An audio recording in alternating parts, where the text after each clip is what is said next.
It's Sunday, June 16, 2024. I'm Anthony Davis. Welcome to the Weekend Show, where we make the time to consider the news of the week.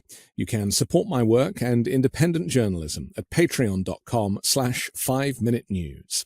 Our guest today is the former US Attorney and Deputy Assistant Attorney General, a senior legal columnist for the LA Times and host of Talking Feds podcast. Harry Litman, welcome to the Weekend Show. Thanks, Anthony. Good to be here.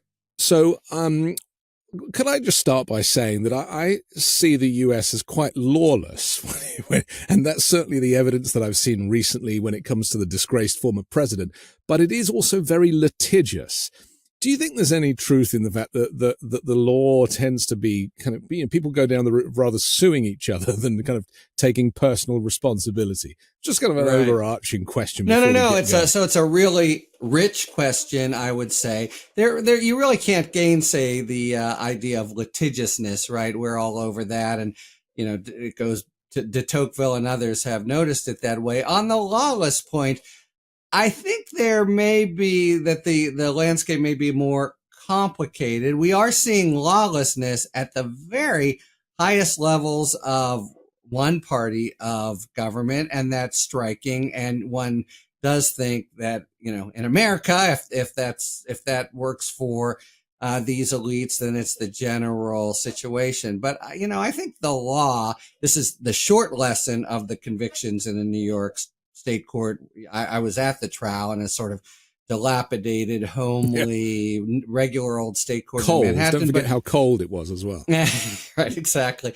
Varying, I think, would be. But anyway, that in fact, I think you'd find a lot of people in society thinking that far from lawless, the law's presence is strong and very responsive. So I would just say, we're a litigious society. And as a former prosecutor, DOJ guy, that was the federal government, I would say that the observations of lawlessness, which certainly are apt to both the rhetoric and slightly perhaps the practices for a certain level of prominent politicians in our midst, probably don't, knock on wood, part of the stakes of what's coming up, apply more broadly to current American society.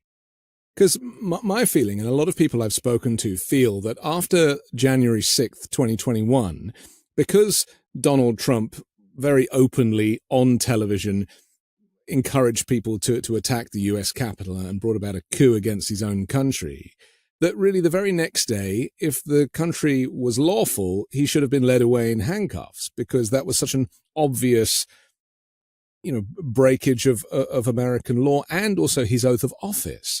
And yet here we are 2.5, 3 years later, and he still is evading any kind of, legal consequences for that action.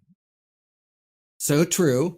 I don't think we would think in a lawful society he'd be led away the next day. The wheels of justice grind a week, slowly, and there has been no, not even a week. If you think of the regular sort of half-life of prosecutions, but certainly led away. And just that we are I would certainly agree with you that, notwithstanding what I just said, if there turns out to be no definitive lawful response to that most dangerous of any action by a president, at least since the Civil War, if there turns out to be no response, it's a big strike against the U.S. as a law-abiding society. It's one of the reasons I think it's fair to say that the democratic experiment and the rule of law are in play for the election.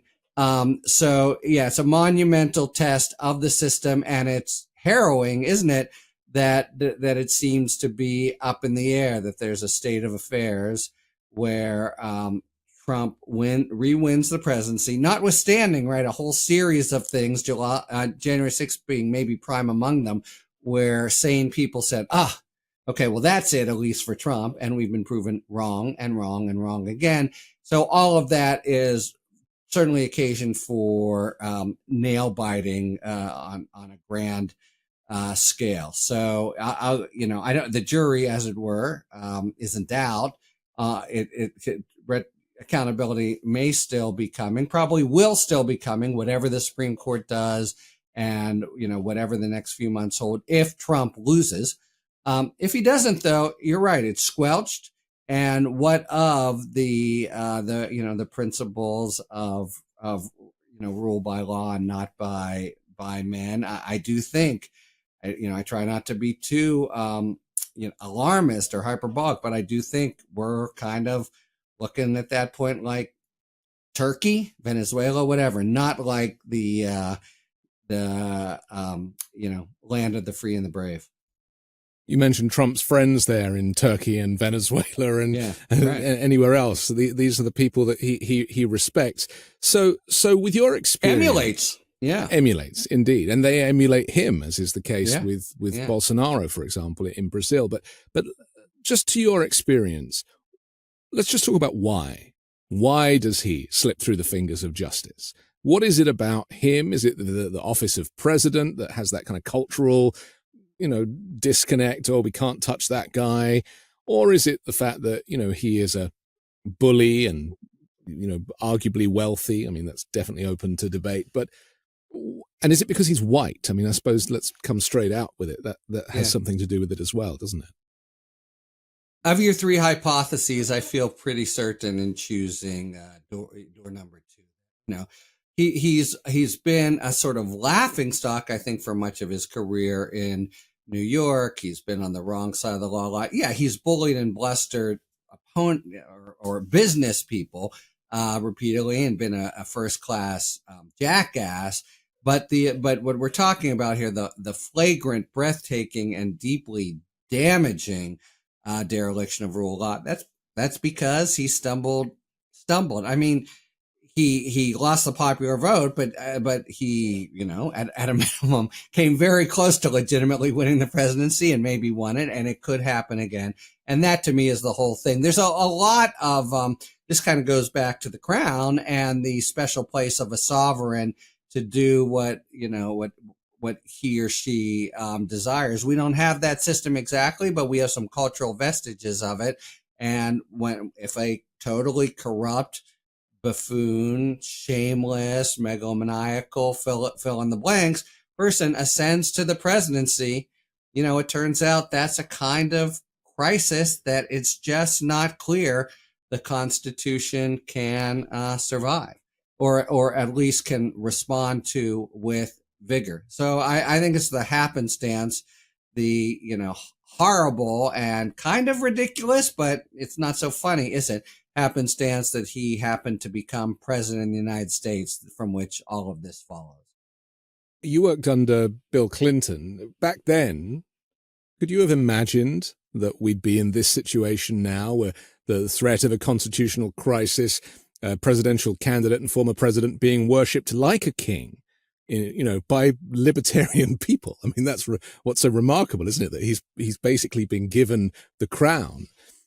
Could you have imagined? I mean, the short answer is no. I mean, I truly couldn't have. I remember when George W. Bush replaced Clinton, and I thought that was bad. Or I remember Ronald Reagan, but really, we're in a completely different category, and there's ongoing discussion about whether there's any analog in American history, possibly the Reconstruction, possibly the turbulent 50s and 40s. But, it's not simply, it's the point you made a couple of questions ago, Anthony. It's not simply him. I think we've probably had pretty, feckless or selfish or superficial presidents, but the how he has managed to capture the party, right now you have the Speaker of the House,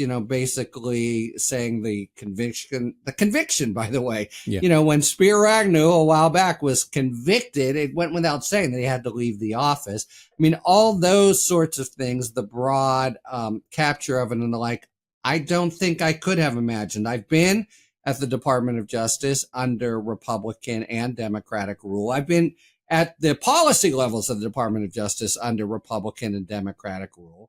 And the kinds of things that he made routine were basically inconceivable. So, and then just in general, the whole kind of process of, I talked about January 6th, but sort of started, I think, at Access Hollywood with, well, now we've gone beyond the pale and it can't be. And there have been 20 of those. And no, I would have, as a betting person in 2013. Well, among other things, I was hoping Trump would get the nomination in 2015. I'm a Democrat, and I thought he would be such a caricature of a figure. He'd be easy to take down. Joke is on me and a lot of other people. The short answer to your question is no way could I literally have imagined that the institutions and persons within the institutions of the federal government would be so susceptible to his, I don't even think particularly intelligent or deft or strategic, just sort of strong man, bully boy insistence. I find it stunning and depressing, and also very contingent. It has to do with the extremely divided and even, I think the Republican Party's position that it can't really, until it totally changes its act, hope to get power other than with a minority strategy. And a lot of things had to come together other than this one jag off, as they would say in my hometown of Pittsburgh. But still, I couldn't I think the true answer is I couldn't have imagined it.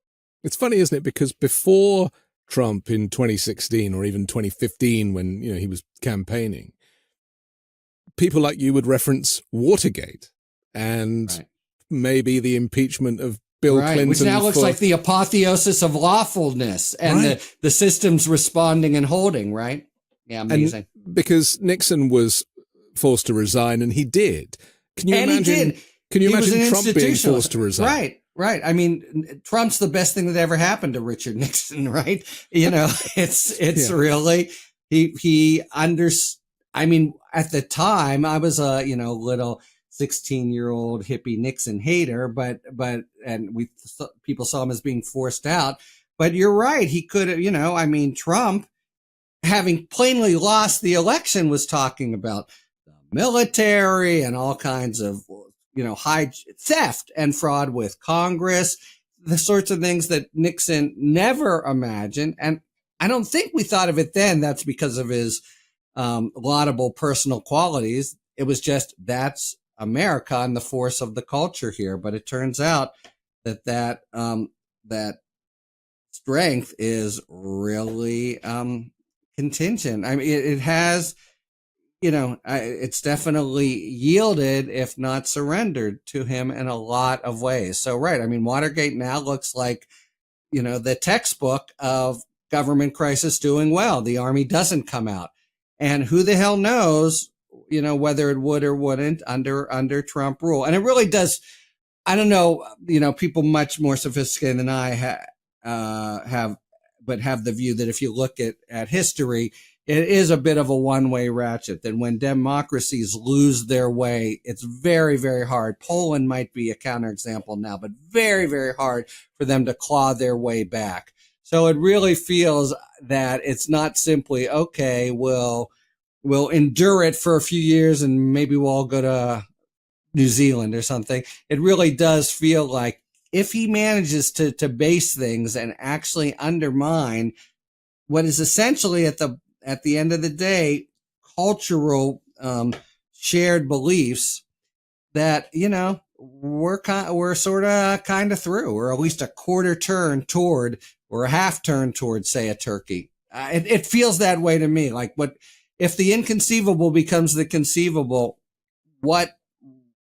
How do you build it back up? I'm not sure you can. So he can't do it alone, and there are a number of enablers that he has not just installed, but people who have presented themselves. Let's talk about the Supreme Court for a moment, because... Can I just say one quick thing to that, Anthony? Yes. Perfect example was yesterday, and the holding hands of Mitch McConnell, who announced to the country that Trump was guilty on January 6th, but had a technical reason not to vote to convict. But if he is now kissing the ring, so there's just not a person who isn't. And that is stunning. Okay, but to the Supreme Court, please. Yeah, well, we should just say that it was the first time Trump had gone back to the U.S. Capitol since January 6th. Stunning, right? And they kind of sang happy birthday to him because he turned 78. Compared him to Jesus, whatever. Compared him to Jesus. And want to name the waterways after him. You're getting me worked up now. Okay, I'm sorry. I'm reassuming my journalistic objectivity. It's fine. Bring it on. You do you. So the Supreme Court is it's only now that people are really starting to see the true colors exposed. And initially, a lot of the heat was on Clarence Thomas and his relationship with wealthy donors and, ethics and all that stuff. And now, of course, we have a window on Samuel Alito's world as well, thanks to his wife flying a flag that was flown on January 6th and him initially blaming her. And 15th, now we've discovered, but whatever. Yeah. Right. We've now discovered through some secret recordings and some rather epic journalism that actually they both have very, far right views. And then, of course, we can't not mention the 3 Supreme Court justices that Trump crowbarred in the kind of last moments of his presidency. Yeah. Amy Coney Barrett, belonging to some far-right Christian sect or cult. Brett Kavanaugh, we know about. He was given a pass despite allegations against him. And Neil Gorsuch. These people are very much far-right Christian nationalists. And as a result of their views and their position, and we know about Leonard Leo, somebody who seems to be managing this gallery of curios, it is anything but apolitical. How does America go forward with a politically stacked Supreme Court where their colors are very much nailed to the mast? I feel this really keenly. I clerked there. I'm sort of peers with a few of the people you've named. And I actually think there's a sense in which all the focus on the ethical problems with Thomas and Alito have served, in fact, to distract attention from what is the real problem. And to me, it's as you've put it, Anthony. I don't necessarily condemn them to, being raw politicians in the way some might think, but I know them. I've came of age with them, and I do think this is a trio, and now 5, and maybe even 6. I worked a little with John Roberts at the DOJ, that does have a kind of ideological allegiance to a view of American law that's it's respectable, but it really is extreme. That is, they all really do occupy, and more than occupy. There was a cultural movement in reaction to the sort of liberal monolithic jurisprudence, and it was for there was a time like when I was in school that conservative was a dirty word, and they were really not respected. But the pushback and reflex has been strong, and the real problem with that court, we could talk separately about either Thomas or Alito and ethics, but the real problem is 5 or 6 of them occupy a really narrow stratum of American political thought. Now, it's true that thought is far away from mine, but I think I would adhere to this position even if it weren't. There's a complicated relationship that the court has toward majority politics, and some of its most important work is quote unquote counter-majoritarian. But when it's this far out of step with the non-legal, non-doctrinal, but just sort of life expectations of the American people, it's a problem for the court and for the people. And to go directly to your question, what do we do? On every important question, because going back to your initial question, as de Tocqueville says, everything does wind up in the courts. there is this, final trump card, as it were, that the court can play. And that's just part of your strategy. You have to try to win before then. And there are things that might mean, or things in the political sphere, but essentially this most important, and what Americans to date, maybe this is eroding, but take as the final, word that settles things, is going to be, if not a rigged game, it's going to be a really tilted one. And that matters in kind of every way. And we're going to find it out, in the next couple weeks in spades. There's an Idaho abortion statute that seems to contradict federal medical practice that says you've got to treat emergencies, and it could yield. I mean, there's a lot of decisions, big and small, that to my mind are, outrageously kind of ignoring of or contemptuous of a lot of law that came before it. And it's now a baked in feature. And I'm sorry for I'm going to die with with this very conservative court still in place. It's never, they're young, there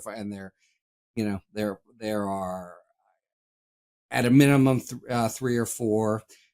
Justice Thomas himself said when he was appointed, they made me miserable for 43 years. I'll make them miserable for 43. And I think we still have about 9 years on that sentence. So it's a real serious political problem, or problem with in American self-determination, problem for people who want to chart their own path and ought to have liberty to do it within constitutional limits. And this hidebound, very narrow view of the Constitution that sort of slaps them around in new ways, it's a profound problem, I'd say.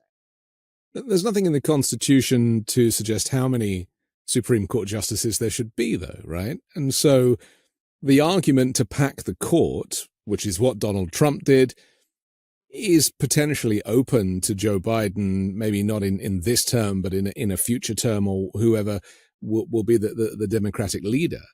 The argument is open. Term limits are open. There was a time when they were, holy shit, are they going to do it? And yes, they did in Dobbs, when I found myself flirting with it. But the bottom line on this to me, Anthony, is it ain't happening. You're right. We varied in numbers forever, and 9 is contingent, and you could just stick in 4, and that would undo this. What really was, in at least 2 out of 3 cases, a pretty damn illegitimate grab by Trump. But the main thing is the cultural legacy of the Roosevelt ill-fated attempt to pack the court is such that you're just not going to get, I think. I just don't see it happening. But as between the two proposals that are bandied about, increase the court, which Congress can do. So there is an alignment of stars that happens. The 18-month term, which you can see making some sense, and would in particular, every president gets 2, and you take away the terrible freight and Sturm und Drang of individual nominations. That would take a constitutional amendment.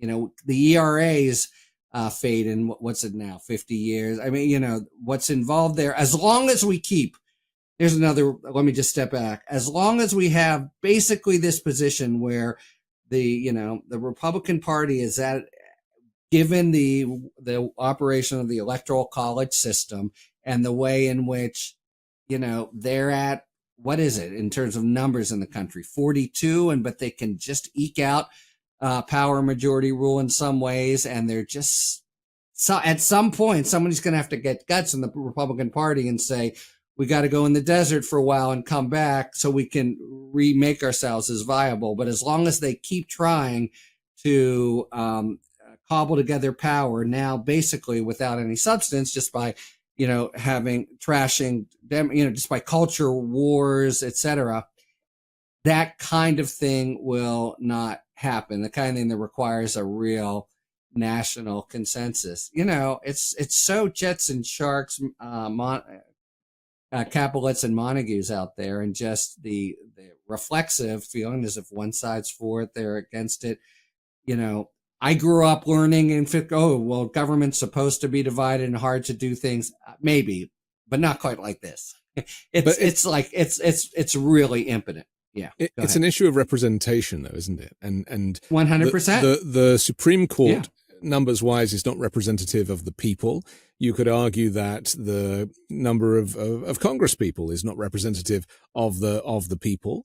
You don't have to argue it. That's our electoral college. Let's not argue. Yeah. Well, then we could also say that the electoral college system is not representative of the people. So stipulated. That's right. So what is representative of the people? Because as we've described it, there is no democracy in the United States. I mean, well. I think you just drove off the cliff for a second. I mean, we're fond. Okay. Right. Look, we are fond of extolling and seeing the genius of the founders of the Constitution. And for my money, they did do a pretty damn good job. So but it was a while ago, wasn't it? It was a long time ago, and they fucked up in very important ways. Don't get me wrong. But I'm just saying all of this is meant to be some kind of compromise between wise patrician rule and demos, sheer rule of the people. It's not, that doesn't make it exactly undemocratic, but I'll say this, the system that they put into play, when you overlay it with the, really impacted and polarized broad political situation we have, and then a madman would-be tyrant potentially at the helm, I agree. It sure doesn't work very well. And if we could have just lifted our finger and suspended the electoral college for the last 10 years, I do think the country, both sides of the country, it would have been really better off. It's easy for me to say as to both sides. But anyway, that's not that I won't. And as I've said already, I think we're a threat of becoming undemocratic as democratic means in the American culture and legal system. I'm not ready to pull the trigger though, on the constitutional system, including the electoral colleges that are being inherently undemocratic. Okay. We have to take a quick break, but I want to come back and talk about what's happened this very week with the Supreme Court rulings. Yeah. That's next on The Weekend Show. I'm excited to tell you about Moink. That's Moo plus Oink. Moink is a meat subscription box company on a mission to fight for the family farm. They're located in rural America, run by an 8th-generation female farmer. Their animals are raised humanely, their employees are paid a living wage, and the quality of their product is better than anything you'll find in a store. Moink delivers grass-fed and grass-finished beef and lamb, pastured pork and chicken, and sustainable wild-caught Alaskan salmon straight to your door. I've received one of these boxes, and I can verify that the quality of the food was excellent, and it tasted delicious too. Keep American farming going by signing up at moinkbox.com/weekend now, and listeners of this show get free bacon for a year. That's 1 year of the best bacon you'll ever taste, but for a limited time. Spelled MOINK box.com/weekend. That's moinkbox.com/weekend. 10 seconds on the clock. How many things can you name that are always growing? Your relationships, your skills, your customer base? How about businesses on Shopify? When we started podcasting, an online store was the furthest thing from our minds. Now we're selling t-shirts and Midas Touch merch, and it's so easy, all because we use Shopify. Shopify is the global commerce platform that helps you sell at every stage of your business, from the launch of your online shop stage to the first real-life store stage, all the way to the "did we just hit 1 million orders" stage. Shopify's there to help you grow. Whether you're delivering daily digests or serving sensational scoops, Shopify will help you sell everywhere. From their all-in-one e-commerce platform to their in-person point-of-sale system, Wherever and whatever you're selling, Shopify's got you covered. Shopify helps you turn browsers into buyers with the internet's best converting checkout, up to 36% better compared to other leading commerce platforms.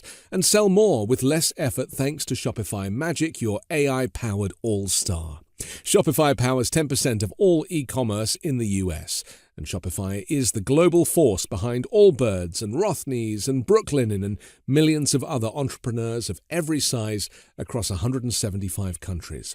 Plus, Shopify's extensive help resources are there to support your success at every step of the way, because businesses that grow, grow with Shopify. Sign up for a $1 per month trial period at shopify.com/weekend. Go to shopify.com/weekend now to grow your business no matter what stage you're in. That's shopify.com/weekend.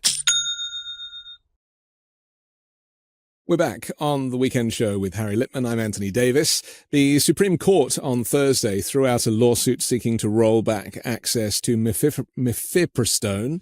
Get that right? That's one of the two drugs used in medication abortions. Then we also heard about bump stocks this week as well, striking down the federal ban. Surprisingly, it was brought about by the disgraced former President Trump. That's the latest opinion from the conservatives, rolling back firearm regulations. We were also expecting to hear about, or potentially, a ruling on Donald Trump's immunity case. That didn't come on Friday, as some people were expecting. So that could now come, next week or the week after. Let's deal with these issues one at a time and Sure. start with abortion. The way I saw it, this was the Supreme Court kind of playing games and being like, okay, we'll give them this, but give the people a full sense of security, knowing full well that in a couple of weeks' time, we're going to make Donald Trump immune from all of his crimes. Let's see. I mean, that is a particularly nefarious turn on it. I'll start here. I thought this case was always going to come out as it did. And to the extent you're having headlines, that surprising Supreme Court, 9-0 embracing a progressive result. I always thought that was fanciful. It was fanciful because what you had here, you have one circuit, even with the current court, that is, off the reservation. And they've had a few cases last year that they just had to be slapped back on. And one district court judge, by the way, who started the whole mifepristone problem, who's, a madman and an activist. But in their standing jurisprudence, which they take seriously, and they ought to, it's, they want to have people in front of them who are really injured, not just ideological opponents. This was a ridiculous claim. Emergency room doctors say, well, if somebody comes in and has to have an abortion because she tried mifepristone, and they tried so hard to gin up some kind of theory, and it really was going nowhere. And I wasn't at all surprised that it was 9-zip. And as you say, it doesn't say anything about a properly brought, if they can find the plaintiff who's actually injured by it. I mean, that's part of the whole deal here. Why should you care so much? Why do people care? They care because this is now the method of choice for over half the abortions in the country. It's also one that can survive if surreptitiously any kind of draconian state regulation, because you can still get it in the mail and without a doctor's visit. That's one of the sort of relaxations that that's under challenge the FDA did. But they haven't ruled on the merits, but to the extent this plays as in some ways, not so pro-abortion, it's all it is a affirmation of the most basic kind of point that you need actual injury to come up here. So that's how I read it. That's how I expected to read it. That's how I talked about it when it first came up. And, I think in terms of the overall drama that we're talking about of the court in American society, Anthony, it basically is a blip or a nothing. Of course, it does mean that right now and going forward, mifepristone, it remains available as part of that, 2-drug cocktail. But it's being really framed as a win and that's for right. abortion and that's just rights a mistake. people. Yeah, that's a mistake. But that's the media, isn't it? That's the kind of media playing Hey, into we've this. met the enemy and they are us. You've read Pogo. Yeah, that's right. That's right. Yeah. It's hard, by the way. I'm like Simba. I don't feel like the media, but like with the trial that I just attended, all these criticisms and trying to rebut what people are saying on the right, they're so benighted. They weren't there. They don't see it at all, but it ain't easy. And that's beside the whole point of why the media, which is, has a lot as an economic model, seems to be failing, why it seems to so often lurch toward a, sensational but not very accurate portrayal of events. We could add that part to of the what's list. going on here. Yeah, exactly. We add it to the list of the fall of democracy. That's that. The short answer is yes. I mean, in other words, what's going on here, and how did Trump manage to be here? Just a big part of it is all his voters. They're on social media. They're not on, and that's a honking huge problem, but not what you brought me on to talk about. So I'm sorry. Indeed. Bump stocks. You wanted to go. Well, yeah. Let's look at the next issue, which is bump stocks. I mean, this was a kind of remarkable announcement. This came off the back of the Las Vegas shooting, which fell during Donald Trump's presidency. And for those that don't know, the bump stock is like an attachment that enables you to fire multiple rounds in minutes by keeping your finger on the trigger. So it just turns a regular try 400 to 600 in a minute. Okay. And this guy in Vegas within minutes wounded 500, killed 58. So it's totally true. It was also totally true that it was kind of it played as a very sort of dry regulatory interpretation. I've never used a bump stock. I have used, as part of my prosecutor background, been to shooting ranges and the like. But anyway, it seems like a very academic argument, because once you learn the trick, you do this, as you do with a machine gun, you mow everyone down. But the statute talks about operation of the trigger, and Justice Thomas's opinion had 8 diagrams to explain why what's really going on is you're actuating or triggering, hundreds of actions with one push of the finger, and that's what mattered to the dissent. Sotomayor read from the bench. Doesn't happen very much, but does happen in June. That, like, come on, this is machine gun by any other name. Now the answer is, you can, it's a dry antiseptic, valid, I think, on the majority's part, interpretation, as would have been the other. But what you normally do then, two points that really remain. What normally happens there is you defer to expertise from agencies, and part of the whole Supreme Court project is a real hostility toward these agencies, which they see as captured and kind of inherently lefty or whatever. So, and especially the ATF, slapping down the ATF doesn't get better on most days for conservatives. That's one. And then two, this thing like Justice Alito, of all things, this is not his style normally. Maybe he's feeling the heat. Writes the little 3-paragraph concurrence that says, "Oh, it was tragic what happened in Vegas, but this is now up to Congress." But that is kind of a joke, because everybody knows this is even a exaggerated version of the undemocratic point you're making. Because even taking account of, many conservatives would be in favor of regulating this stuff, and the real failure of government is the capture by a much smaller cohort of, money lavishing gun lobbyists, so that no way in hell that this extremely obvious, easy, good government enactment to say you can't use a machine gun or by any other name is going to happen. So it goes also to your other point, Anthony. We're at the end of the road now. ATF can't do it now, and Congress won't do it. Supreme Court was really the only hope. 6-3 says no. We're fucked. Sorry.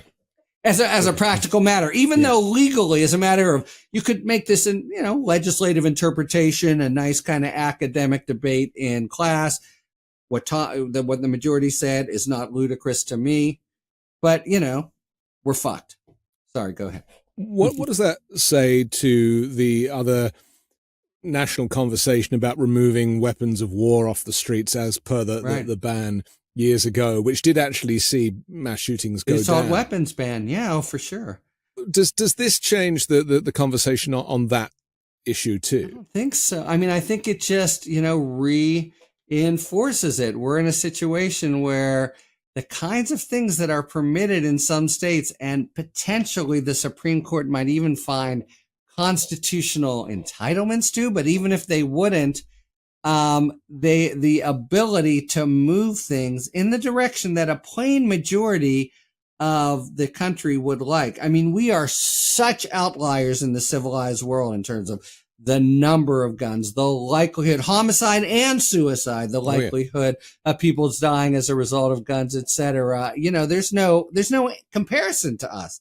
The more guns than people, it's all crazy, but it's I think the vestige not of a weirdly distorted polity worked up by the Donald Trump. It's rather a much more sort of narrow and sinister influence by lobbyists that, you could look to cases like Citizens United or other that enable that regime. But this I would say, is a flaw in democracy that just it wasn't part of the landscape, in 1789. But it's the regular anti-democratic problem you think of. It's torqued over like two standard deviations because it really is a hammerlock control of a distinct minority of American society as against a distinct majority that has kids in school and just doesn't want to see this crap as part of American life. And when you survey, we had more than one assault shooting, defined by 2 or 3 deaths, whatever. So far, at least the last time I checked, 4 including. No. But I'm saying more than one a day, depending on how. Yeah, that is mind-boggling. I remind my American friends that in the UK, the police don't even carry guns. Right. They just can't quite understand that.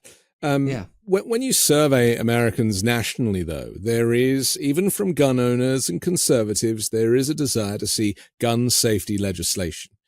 It comes out that way in all the surveys. And it's the same with abortion, that people believe in a woman's right to choose and women's rights. But it's really true with guns, some of these crazy ass gun things that are permitted in states. It's, the NRA really does take the position. Well, yes, I agree. I'm sorry. And so this is the differential when we talk about representation, whether it be in Congress, the Senate, the Supreme Court. The voices of American people are not represented in the halls of Congress or in the seat of power. How does that change going forward? I mean, is it the case that the only way to change it is to get a kind of a 3-way win, executive branch, Congress, Senate for Democrats, get all this legislation in place, pack the court, and do a runner? Because I can't really see another way around it. So I'm not sure that's true. The different mechanisms you name could do it themselves, right? If the Supreme Court had ruled otherwise, that would have been the end of the matter. But so what do you do with this really anti-democratic kind of arrangement? You could do things, but I think they're pretty much foreclosed by the Supreme Court, just getting at corporate power and dollars and stuff.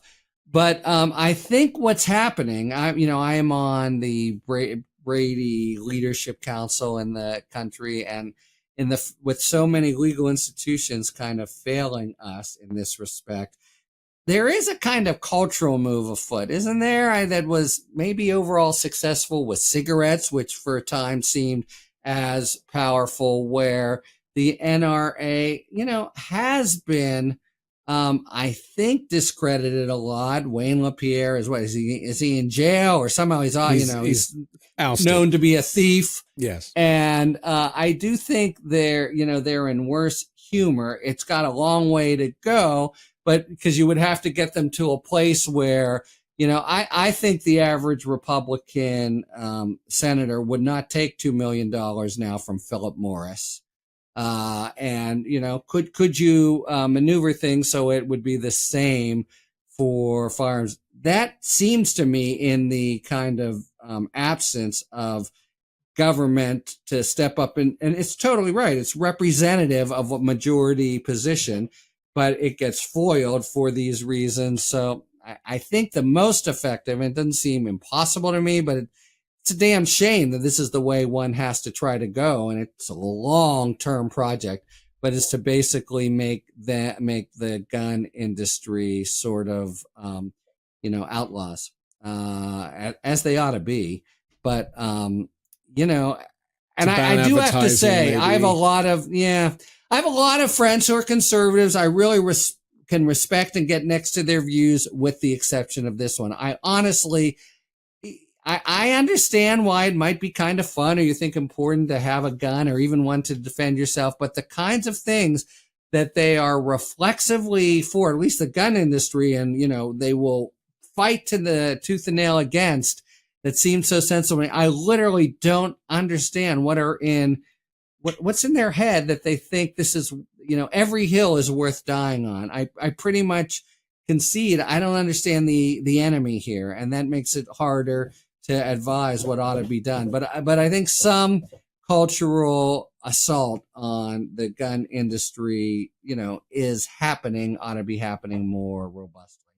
And best, of course, would be a quick legal solution, but there's so many ways in which that's barred. Maybe the Democrats need to make clear that they don't want to take people's guns away, because that's been the rhetoric for the last 30, 40 years, right? Yeah. They're coming for your guns. They're coming, but they never do come for your guns. And maybe the and there's so many guns. We could start to take them away, and it's still, I'm always suspicious of answers or solutions that just go to, the poor Democratic messaging. I mean, maybe, but I think Democrats have been saying that a lot. I don't think it's just poor messaging. There is some kind of cult of, there is the NRA for starters, and then there is, as I say, I just don't understand, some really deeply, deeply held kind of Second Amendment principles by people in the country that you're also fighting uphill against. I don't fully understand. It's the Wild West. It so clearly should yield. The public health of, and for, the number of parents and children who send their kids to school with genuine fear every day, it's appalling. It's just appalling. And I just don't see the weight of the interest on the other side that should somehow trump that. But I'm obviously the wrong guy to think about. I'm hopelessly partisan here. I heard an interview on the radio on NPR with a company that is destroying firearms. So they take guns off the street. They strip out a component that is essential, and they destroy it. And they've invented a machine for pulverizing it. And so the interview was about that. And then the interviewer said, "So what do you do with the other bits of the gun?" And they said, "We sell them on eBay." And I heard this, Harry, and I was like, this is insane. Who buys it? Yeah. Right, and then I did investigation into what this company, who they were and what they were about. And of course, they were very much on the right. And it was a cover, to basically get more guns out there. We know about ghost guns as well, people 3D printing guns. That, by the way, ghost guns, I don't know if your listeners know about that, but where do you go when those become actually prevalent? I did a lot as a prosecutor. I focused a lot on gun crimes, especially because I thought they were really useful in the federal system. And we had all kinds of tools then. And between the sort of conservative antipathy toward the ATF and just the new technology that's outstripping it, it's really gotten harder and harder. It just should not be that way, that the good guys are so, at best, are at a tie point with the bad guys in the tug of war. It's ridiculous. But Uvalde was a very good example of how that is untrue, because the good guys with the guns were too scared to go in and waited in the corridor whilst the children were massacred. I mean, if that wasn't a line in the sand, I don't know what. And yet it's come and gone. And you know, we had the resignation of the police chief. I mean, they always come and go, right? That's what you see it all the time. And you have the Republicans, you know, say, well, this is a terrible human tragedy, but criminals kill people, guns, whatever. Ill. And you just know it's going to fade. That's the thing. I mean, really, really, really terrible events happen. They're about as bad as they get sort of suddenly in American society. And you just know, jaded as we are after this has happened enough, that like in a week, you know, it's going to be off the radar screen. And really, right, doesn't the day have to come where, maybe not, but it feels to me, I feel this about abortion too, actually. I think, you know, there will be a day, we can't be that out of step with the rest of the world. There will be a day when that's a constitutional right, but it might take a while. And doesn't there have to come a day when this lunacy has passed with guns, and that's how we'll regard it, as lunacy? You know, we are so out of step with the rest of I'm pleased you mentioned the rest of the world, because, you know, I come to these conversations with a European perspective, right, where things like abortion are enshrined in law and not up for discussion. It's just normal. But in some states they're kind of, but nothing's like guns. Nothing's like guns in the rest of the world. Yeah. It is interesting, because maybe this is also part of the problem, is the failure to look outside of America by nature of the scale of the nation, the power of the nation, that actually these smaller countries don't really matter, when in fact they are 20, 30, 40 years ahead in many ways. It's really such an interesting cultural debate. Americans just don't like other examples, and forget about guns and abortions. So many countries are ahead of us in happiness. Yes. That ought to matter, right? I mean, that really ought to matter if you know, the American way, you know, could be made a lot more, you know, satisfying and content for Americans. So, you know, there does feel to me, when I try to analyze, and I'm scratching my head about what's going on in Trump, et cetera, it does feel like it's coming from a dark, unhappy place, as it were, as opposed to like a Ronald Reagan uber conservative happy place or whatever. And it feels like a lot of sourness in the country. And, you know, I think this is the greatest country ever. And I love this country, but, you know, God, we could be happier, and we're not. As an aside. Yeah.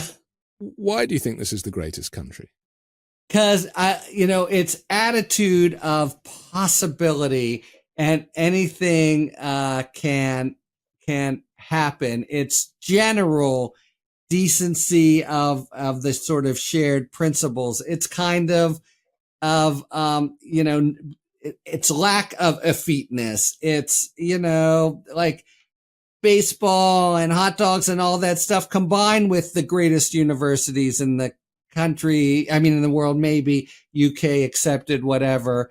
You know, to me, it's so, I'm Jewish. It's the best place ever for Jews in 2000 years. Obvious problems remain. It hasn't been a great 6 months, but you know, so you know, I really do. I love the country, and the prospect that in some really important basic ways. Also the choice of everyone, the diversity of it. And I mean, in the basic way of what kind of life do you want to live, and where do you want to live it? And the you know, the ability for freedom by going here or there. Whereas I think of many other countries that I love, and if, you know, that'd be fun to live in, as being much less broad and subject to, you know, different lifestyles and different people. There, should we all sing? Yeah, sure. I think the Star Spangled Banner is a particularly pretty poem, actually, as a poem. But I just think it's because I struggle with it because I chose to move here and bring my family here, and I left a country. You come over here and you insult our ways. That's right, you damn Brit. And people do write to me and they say, "Well, why should you have an opinion on the U.S.? You're not even from here." Right. Yeah. So I'm always interested to know why Americans feel that it's the greatest country in the world. Saying it is one thing, but feeling it is another. And I'm not here to argue it, although I would say no. What's the point, right? Yeah. But I would say that all of the things that you listed resolve. This House believes America is not the greatest country in the world. Right, exactly. But I would say that all of those things that you listed are available in most European nations, and they feel the same. And I suppose all are available to the same degree, you would say? I'd like to have a longer conversation about that. Okay. So would I, but we'll do that on another occasion. We've got to take another quick break, and then I want to come back and talk about Donald Trump's future cases, not to mention Eileen Cannon and the espionage case of stolen classified documents. That's next on The Weekend Show. Have you ever wished that you had a whiter and brighter smile? Well, before you visit a dentist, you should know that their whitening treatments can be very expensive, and it's not just the price. You also have to book the appointment and schedule time away from work and family to sit in a dentist's office chair while undergoing the procedure. It's a hassle. Fortunately, now you can try Smile Actives at home or anywhere, anytime. Smile Actives offers a safe and affordable alternative to those expensive whitening procedures. I myself had a whitening procedure in the dentist chair several years ago. It was kind of painful, I didn't really enjoy it, and it didn't seem to last. Well, 97% of Smile Actives users in a clinical trial reported up to 6 shades whiter on average, all within 30 days. Simply add Smile Actives Pro Whitening Gel to your regular toothpaste. It's been formulated with polyclean technology to boost stain removal and deliver active whitening ingredients into teeth's grooves and crannies to get better whitening. Smile Actives makes a teeth whitening gel that can simply be added to your toothpaste every time you brush your teeth. So no change in your routine, no extra time, and no more messy strips or trays or lights. People will start commenting on your whiter, brighter smile in just days. Smile Actives is the whitening boost your favorite toothpaste needs to give you the smile you deserve. Visit smileactives.com/weekend today to receive a special buy one, get one free offer with auto delivery plus free shipping and handling. That's smileactives.com/weekend. Terms and conditions apply. See site for details. We're back on The Weekend Show with Harry Litman. I'm Anthony Davis. The federal judge overseeing Donald Trump's prosecution on charges of retaining classified documents agreed on Monday this week to expunge from the indictment a paragraph about an episode in which the disgraced former president waved around a classified document at his Bedminster club in New Jersey. Of course, we're talking about U.S. District Judge Eileen Cannon, a Trump-appointed judge, and she ruled she would strike the paragraph because Trump was not charged with a crime for the conduct it described, and said it would be unfairly prejudicial if a jury later saw it at trial. Harry, how did you feel when you heard that? In addition to the fact that Eileen Cannon seems to have been ducking and diving as much as possible to delay and prolong this period, clearly beyond the election. She's an unmitigated mess, but in her very long list of both, but I think you're right, we can only see as patent delays and ducking and bobbing. And flat out blunders. This is a pretty small one. It's illogical in the sense that the episode is likely to come before the jury. So the excision from the indictment seems a little meaningless. But what she did here, to me, it was far less worrisome than two other things she did in that opinion alone. The first is that it's a little complicated, but not that complicated. So in New York, everyone's screaming about the case because they say they didn't actually say what the predicate crime was. That's just complete garbage as a legal argument.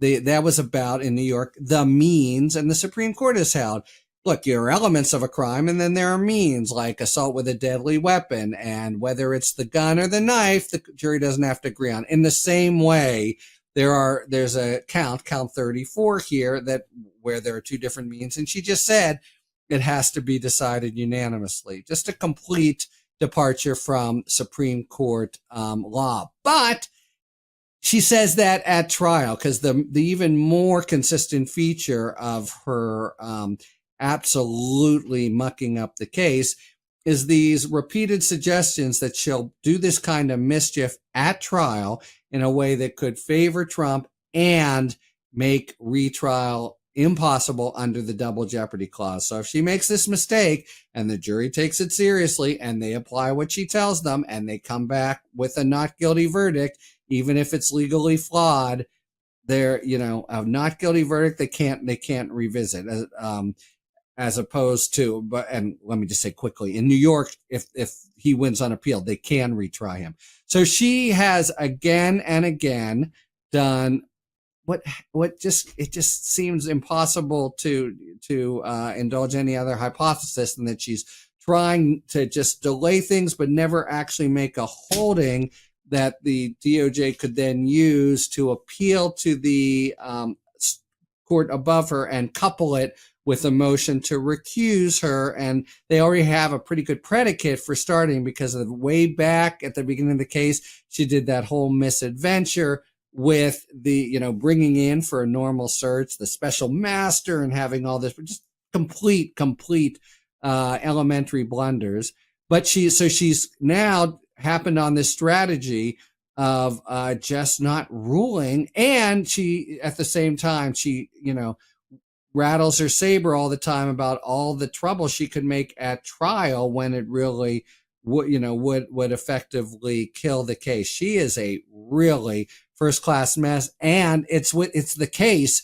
I don't think it's the most important case in terms of political social history. That's the January 6th case, but it is open and shut, and it doesn't have the counter argument of somehow you're going after political activity. He's just a bandit going in the vault, taking the money and not giving it back. He's so red-handed. And if any halfway competent or just honest judge were trying the case, it would have long since been tried and convicted, and pretty serious penalties. She's a disaster. Trump loves her, though, doesn't he? I mean, he keeps saying that she's a really, he said, that really good judge in Florida.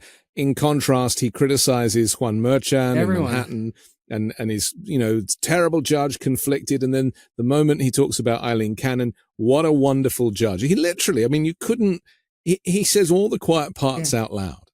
Exactly. That's so true. I mean, including the plans for what he wants to do if he's reelected. But it's so true. And you think, well, he couldn't possibly be so crass as to say, I don't know, put her on the Supreme Court.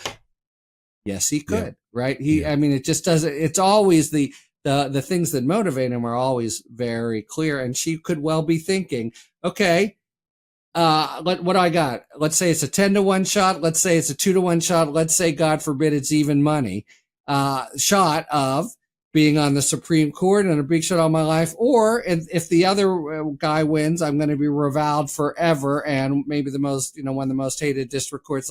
Which way am I going to, where am I going to put my chips? Well, she has more experience than Amy Coney Barrett, and she managed to get put on the bench. So it's clearly not an issue of experience. So people ask me, and I'm sure they ask you all the time, which is going to be the case that's going to nail Trump? And the problem we have here is that it's an election year, and this is the same issue that we had with COVID coming out on an election year. That's right. It meant that things change. People's attitudes change with regard to timing. Donald Trump cared more about the election than he did COVID in 2019. And so, it's like history repeating itself, only it's different this time because there's also the threat of a fascist dictator taking over. How do you qualify that when people ask you that question about how, what's going to be the one case that brings him down? Yeah. I mean, we thought it was this one. Look, I try to do it straight. It's weird that I've even found myself in this position, but I don't try to, influencer chasing. I just try to educate, and the answer is there isn't going to be a case before the election that brings him down. We've had the one trial that we're going to have. People should appreciate. I had a piece in the Atlantic on this week that like there's more to come, collateral consequences and repercussions from the New York convictions. For instance, at the probation interview this week, he had to fess up. He never would have otherwise. He's got a gun in Florida. And guess what? Felons in possession of guns, that's a crime. Now, you know, he may have arguments, et cetera, but I'm just saying if he gets put on probation, you know, that has immediate consequences. So that is always going to be there, I think, to plague him. If he wins the election, you know, the 2 federal cases are shut down immediately. And then Fulton County is a very troubled case, isn't it? If he loses those 2 cases, though, they're going to still need somehow to oust Cannon.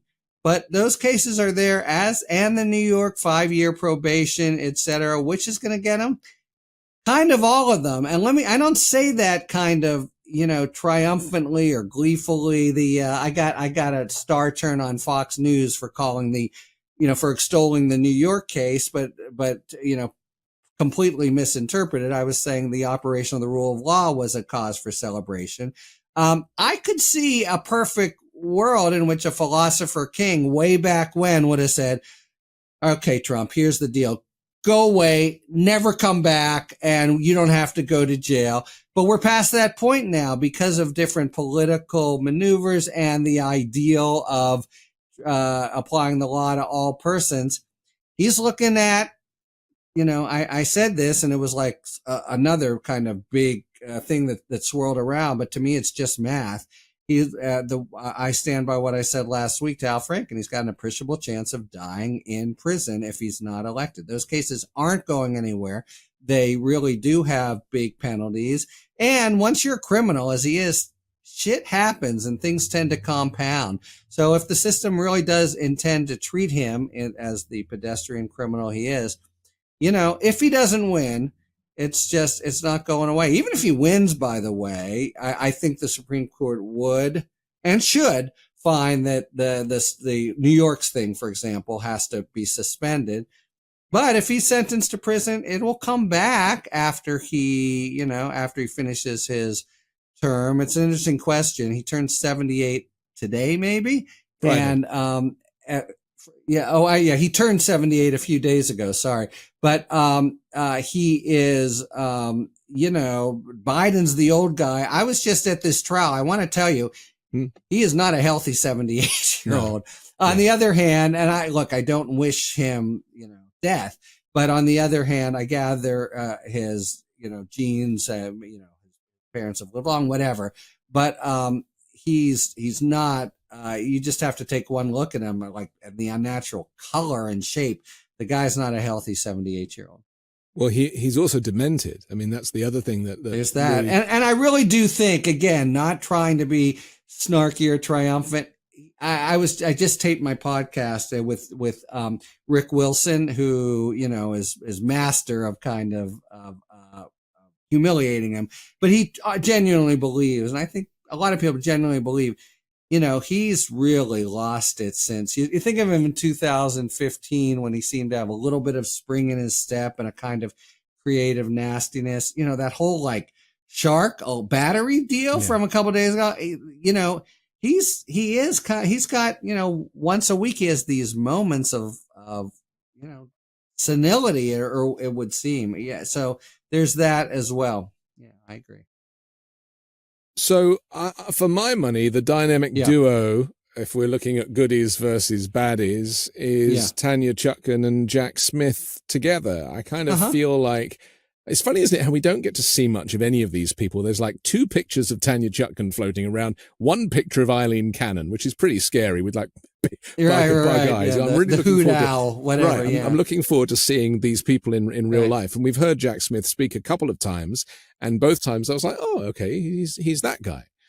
But I do get a sense that in the same way that we put a lot of faith into the Robert Mueller investigation, and we were like, oh, he's very professional, no leaks coming out of the office, he's going to nail him. And then tragically that thanks to Bill Barr, that turned out to be a bit of a, thanks to a lot of things. But right, but, yeah, but Mueller already wasn't who we thought he was. That's right. And I don't. And you know, he but rewrote the narrative like 20 minutes before it was released. But in this situation, we've got a special counsel who, formally trying criminals in The Hague. He's the right man for the job, but he needs to be given the opportunity. And she's the right woman. I'm here to tell you that case is not going away. I think in a couple weeks, you're going to find the court really hacking at it, but there'll be a torso that remains. And now that the whole time factor goes away if we're not going to make November. And that's right. So even if Cannon completely gums it up and gives them an acquittal, even if the Fulton County case never comes and Fani Willis never comes back to life, even if New York is a slap on the wrist, that January 6th case is there. It ought to be there, by the way. It is the most serious, flagrant, pernicious thing maybe any president ever has done. And unless he is in a position to just order it, killed, in a way, by the way, that Joe Biden could have done this week against Hunter Biden. It's right. The contrast being so stark. Yeah. That case is not going away. And the penalties are serious. But more than that, the story, when it comes out on the witness stand, is so critical and really not fully fleshed out. That's going to be the most important moment of accountability that we have in this country. Thank God we had the January 6th committee, but Jack Smith can do so much more. He's had people in the grand jury. That case, it's a damn shame. I agree, won't happen before November, but it's going to happen unless, of course, Donald Trump wins the presidency. And if he wins, he would appoint a favorable attorney general to pardon him. He would just say, scuttle this case now. Pardon himself? He can't, but it doesn't matter. Yeah, he just says, hey, that case, shut it down, and it's a half hour later, it's done. So finally, just some predictions for timeline. Yeah. Because I think people are a bit confused because there are so many cases and there are so many kind of AGs involved and various characters. How do you see it playing out with obviously November as a line in the sand? Yeah. So I think the Supreme Court is going to issue an opinion in the next 2 or 3 weeks, and it's going to affect materially the January 6th prosecution. I don't think it's going to suggest or give Trump any kind of ultimate defense to the charges, but it might trim the charges. And I think, sad to say, besides the possible legal damage, it will occasion potentially another round back and forth. It will mean, we'll look at it then. There are people who have these optimistic views. There can still be an evidentiary hearing, even if not a trial. I don't share them, but it depends how they write it. But I think it will be clear enough after that there is no trial before November. But Jack Smith, I think, will take what the Supreme Court says, hack away at the controversial stuff, present Judge Chutkan with what remains, and they will be off and running. And I see that case going to trial, say, a year from now. Again, if Trump doesn't win. Cannon is a wild card, but she's got to make some rulings. And if they, are blunders, as she's wont to do, they need to really dislodge her from the case. So, but I see if they do that case happening similar to, within a few months after she's dislodged. Fani Willis in Georgia strikes me as being very caught up in Georgia politics that are very roiled and be very hard to understand. I'm not confident that case is ever revived, and it'll have everything to do with what the Court of Appeal says in the appeal they've now taken and green-lighted about the decision that seems plainly right to me not to have recused her. But I have to take that as far from certain. And we've had what New York has, except it will provide a long tail of oversight and liberty impingement on Trump just from the probation, et cetera. So the short answer to your question is Trump wins, we're fucked. Trump loses, 2025, middle of the year, that kind of thing. Serious cases that aren't going away. Okay. Thank you. We have to finish, but I'm so thrilled for your analysis and your expertise, Harry Litman. Thanks. Good to be here, Anthony. It was fun. I'm Anthony Davis. Don't forget to support me and independent journalism at patreon.com/5Minute News. See more of me on the 5 Minute News YouTube channel. And I'll be back next Sunday with a brand new special guest and more factual news to discuss on the 5 Minute News Weekend Show with Midas Touch.